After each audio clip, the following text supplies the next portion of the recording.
Éléonore, en haute saison, guettait les plumes de l'horizon. Il y avait devant elle l'océan Pacifique, petite mer longeant. Encore une immensité bleutée, bordée de noix de coco fraîchement coupées.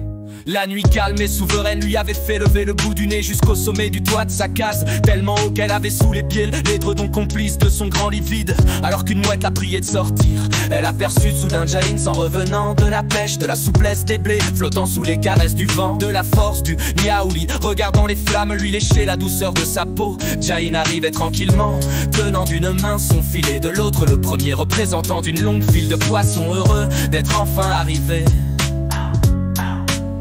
Chacun dansait le long d'une farandole éclairée par les feux de quelques baguettes magiques.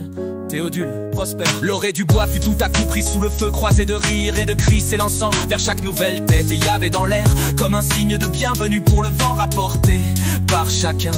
Les étoiles clignaient des yeux et la lune se courbait devant tant de bonne humeur. La mouette discutait avec un bec de canne, et Éléonore s'accrochait au bras tendre de son ami, rapporté par ses songes. Les couleurs de la barrière de corail s'installaient dans la clairière, et la nuit paisible leur laissait le soin de tout briller. Un signe passa même, traînant sa longue robe, remerciant Jain de l'avoir amené. Dis-nous pourquoi tu pars si longtemps, alors qu'il te suffirait de nous appeler, lui demandèrent ses invités. J'ai suivi un aigle se dirigeant vers l'horizon, un aigle si grand et si bon qu'il m'emporta sur ses ailes. Nous avons traversé d'immenses cités couronnées de forêts, nous nous sommes même arrêtés pour aider ceux qui étaient prêts à capituler face à une triste misère. Partout où nous sommes allés, il y avait des frères, et sans que nous demandions où loger, ils nous offraient un lopin de terre.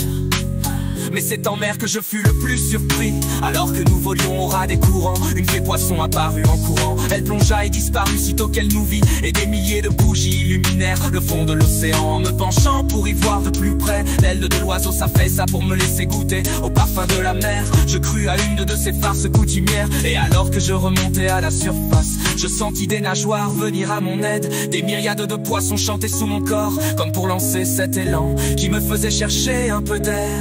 Mais tout au fond je respirais comme je respire près du foyer d'Éléonore. Je respirais et je parlais, remerciant ses amis de m'aider à ne plus croire à l'impossible. À ne plus croire à l'impossible.